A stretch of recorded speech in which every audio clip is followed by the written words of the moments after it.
श्री मीरा जी का चरित्र चल रहा है।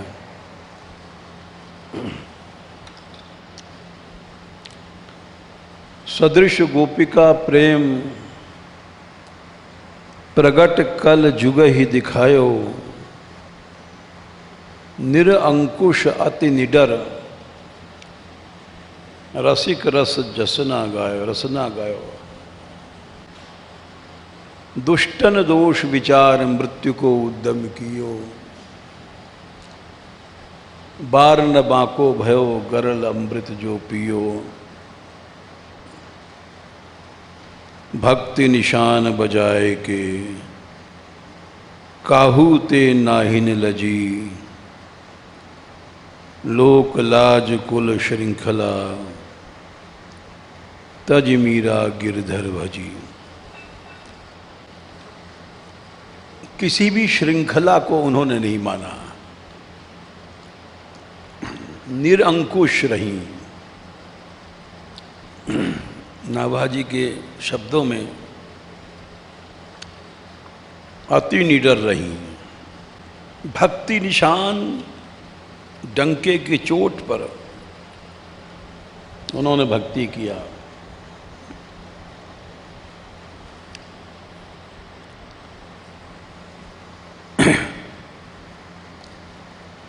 कल ये चरित्र सुनाया था, कोई विषयी साधु वेश में असद अभिप्राय से उनके पास गया, छल करके। गिरधर लाल ने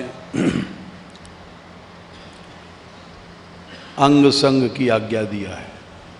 समर्पण एक ऐसा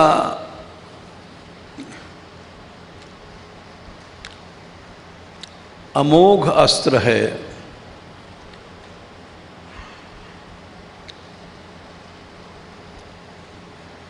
जिससे अनंत काल के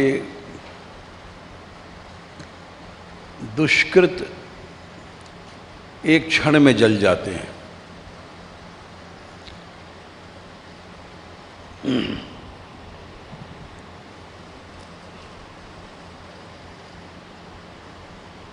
और उस समर्पण को भगवान ने भी कहा है कि वो समर्पण अध्यात्म चित्त से होना चाहिए। तो कल ये प्रश्न था कि वो समर्पण क्या है अध्यात्म चित्त का।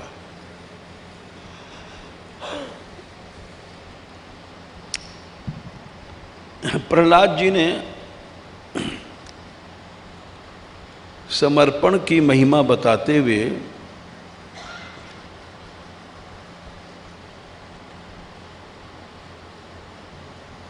और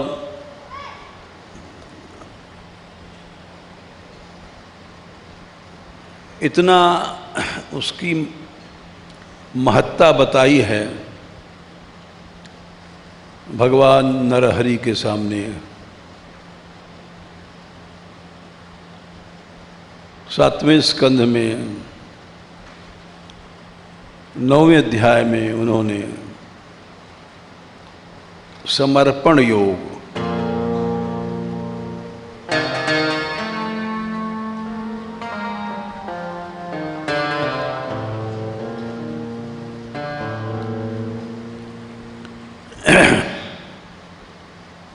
उन्होंने कहा, हे नरहरे,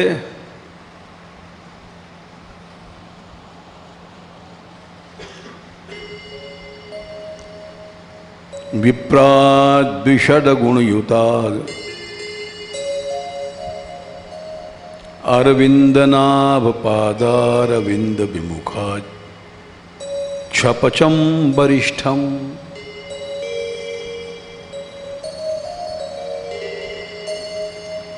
मन्ये तदर्पित मनोवचने हितार्थ प्राणम पुनाति सकुलम न तु धूरिमानः।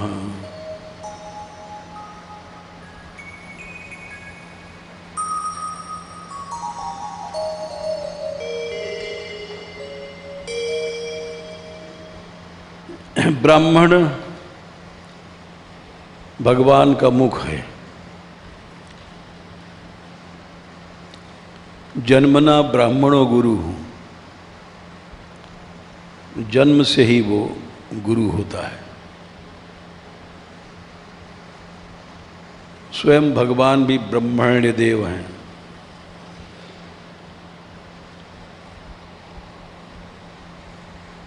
और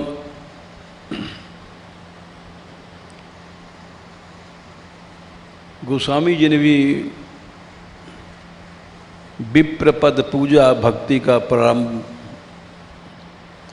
माना है।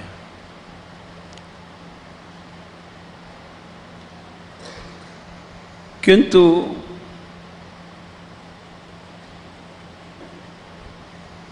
समर्पित चांडाल भक्त भी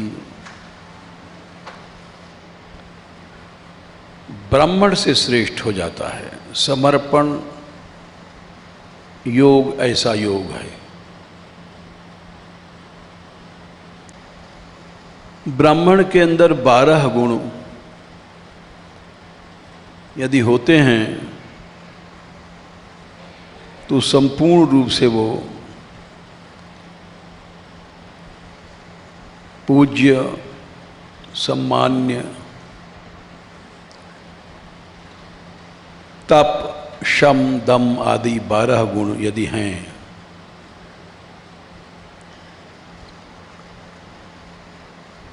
भगवान ने भी ब्राह्मण में सबसे अधिक गुणों का वर्णन किया है।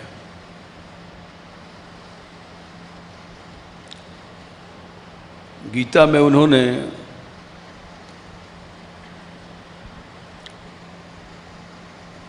अठारहवें अध्याय में 42, 43, 44 इन 3 श्लोकों में सभी वर्णों के गुणों का वर्णन किया। ब्राह्मण में 9 गुण बताए, क्षत्रिय में 7, वैश्य में 3, शूद्र में 1।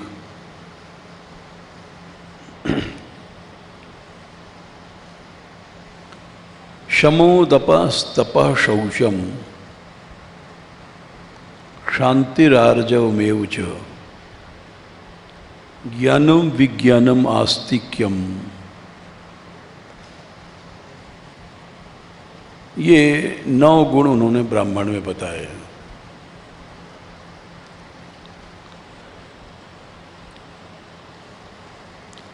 स्वाभाविक से शम होता है, उसमें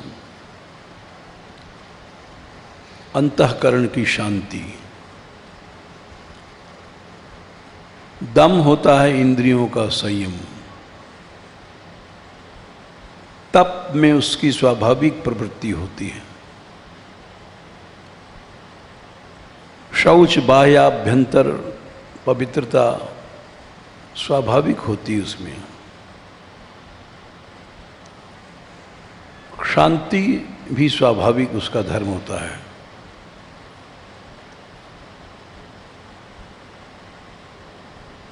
आर्जव, सरलता, जो दिव्य गुण है जो भक्ति देता है वो भी उसमें होता है। ज्ञान और विज्ञान, क्रियात्मक अनुभूति पूर्ण ज्ञान को विज्ञान कहते हैं। आस्तिक्य, ईश्वर में स्वाभाविक आस्था।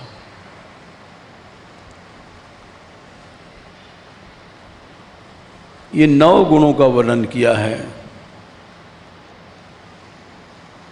इसके अतिरिक्त 3 गुण और होते हैं स्मृतियों में। तो 12 गुणों से जो युक्त होता है ब्राह्मण, वो भगवत स्वरूप होता है। क्षत्रिय में कम होते हैं उसे 3 गुण। शौर्यम, तेजो, धृतिर्दाक्षम, युद्धे चाप्य पलायनम, दानम ईश्वर भावश्य क्षात्रम कर्म स्वभावजम। शौर्य, तेजो, धृति, कुशलता, युद्ध में पीछे नहीं हटना, दान और ईश्वर भाव, शासन का भाव। इस तरह से तो प्रहलाद जी कहते हैं कि यदि 12 गुणों से युक्त कोई ब्राह्मण है, विप्रात द्विषड गुणाग, 2 6 माने 12। प्रथम तो ये बड़ा कठिन है ऐसा विप्र मिलना ही,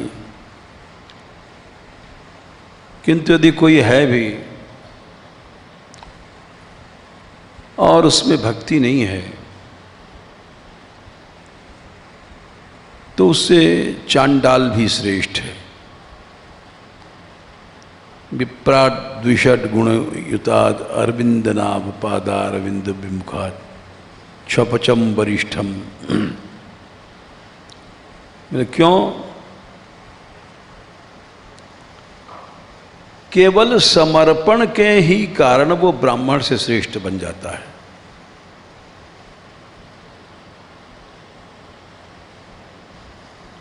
समर्पण क्या है? समर्पण ये नहीं कि खाली हमने भोग लगा दिया या मन से कह दिया सब प्रभु तेरा ही है, उसको समर्पण नहीं। मन, वचन, ईहित चेष्टाएं,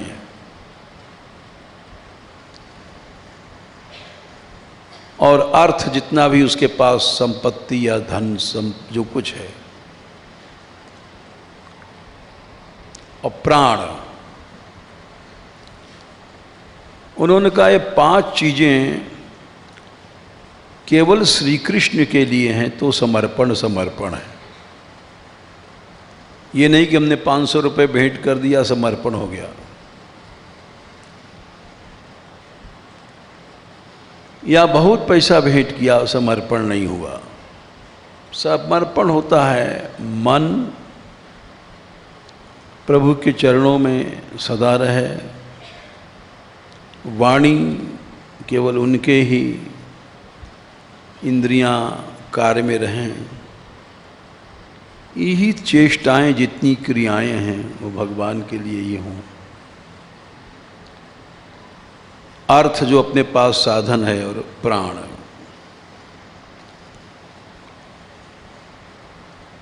ऐसा अगर समर्पण है तो चांडाल वो स्वयं तो पवित्र होता है, अपने कुल को भी पवित्र कर देता है।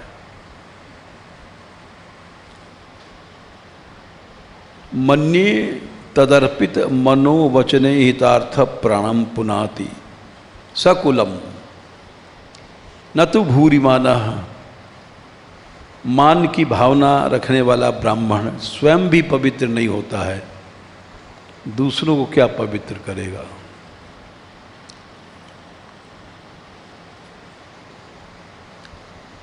तो अध्यात्म चित्त का समर्पण जो प्रश्न था, जो भगवान ने 3/30 में कहा है,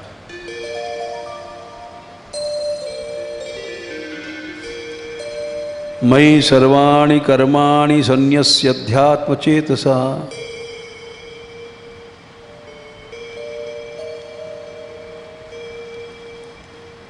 निराशीर निर्मभो भूत्वा युध्यस्व विगतज्वरः।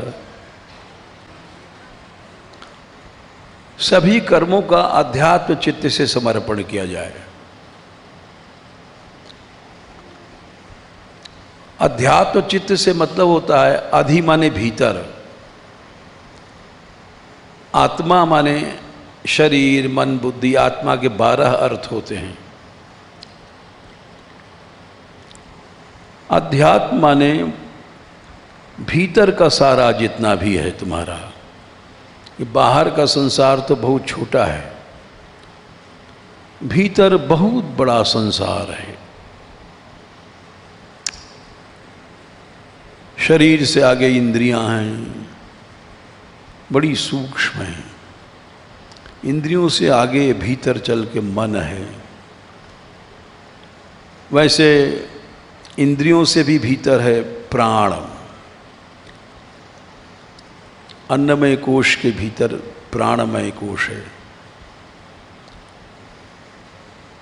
उसके भी भीतर है मन, मनोमय कोश।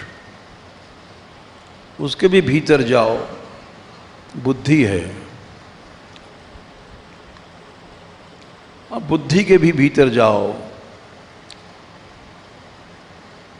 तो धृति आदि है, उसके भी भीतर जाओ तो अनंत संस्कार हैं जो अनंत हैं।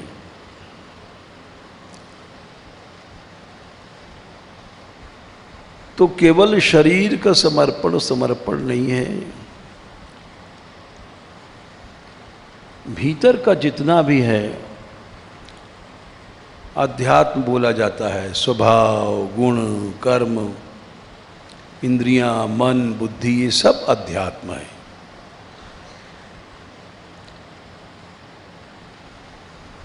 तो अध्यात्म चित्त से अगर समर्पण हुआ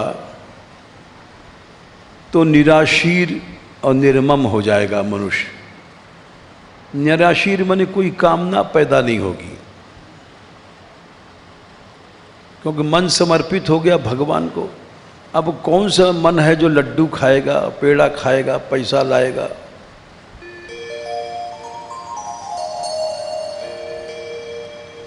ऊधो मन न भय 10-20, एकौ सोतो गयो श्याम संको अवराधे ईश।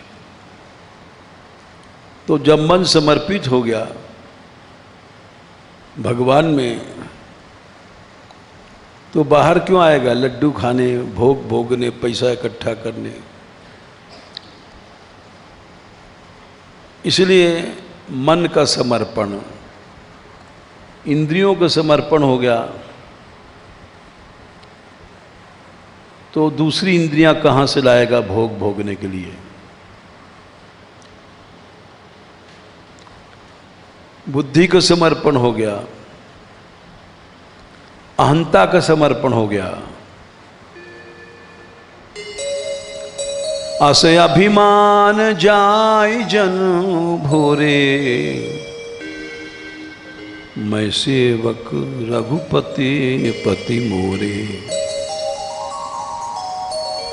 अहंता का समर्पण, फिर वो किसी का बाप नहीं, किसी की माँ नहीं, किसी का पति नहीं, किसी की स्त्री नहीं है। अहंता का समर्पण में केवल वो प्रभु का सेवक है बस, और कुछ नहीं है। इसको अहंता का समर्पण कहते हैं।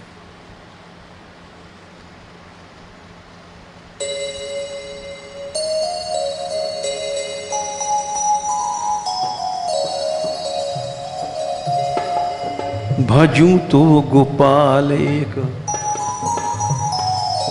सेऊं तो गोपाल एक, मेरो मन लाग्यो सब भांति गोपाल सो। मेरे देव देवी, मेरे देव देवी, गुरु मातु पिता बंधु इष्ट, मित्र अरु अरि नाते सब गोप बालसो।